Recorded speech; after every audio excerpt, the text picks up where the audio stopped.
Hello guys. So yun guys no. Ito na ang sitwasyon karon guys. So baha na gid siya. No, kita niyo guys no. Hindi na ako maadto guys kay kusog na kayo. Na kusog na gid siya. Na ni mga nangaanod nga mga kuan to.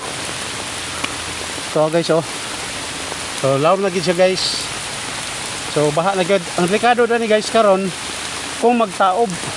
Pag nagtaob, mag-abot ang tubig baha og ang dagat atras ay balik ni guys ang resulta ni lunop ni amo karon kusog nang ang kuano current sa tubig sa baha sa to guys kusog dito kusog naman gyud kusog na siya dito. So din ito guys apaw na ni unya kung mukuha ni guys kung mutaob may lang og dili taob ug karon gabi mo taob sigurado taas ni kayo karon. So ganito ang kaganapan karon din sa barangay Pangasyan, Purok City. Pasti lang pa ita guys oh. Di ba guys? Oh. Ito mga ilalim kalubihan oh.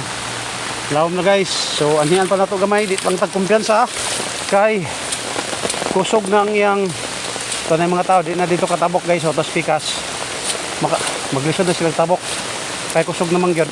So to guys no. Kusog na gid siya guys oh. Kaya pa na. So guys to tao sa pikas guys oh. No. Ya, kusog naman. Oh. Kusog naman siya guys. So yun guys no, thank you so much amping kanunay. God bless and bye bye. No. Dito grabe, kusog na gid siya guys. Lanap na gid siya oh. So, sa mga karon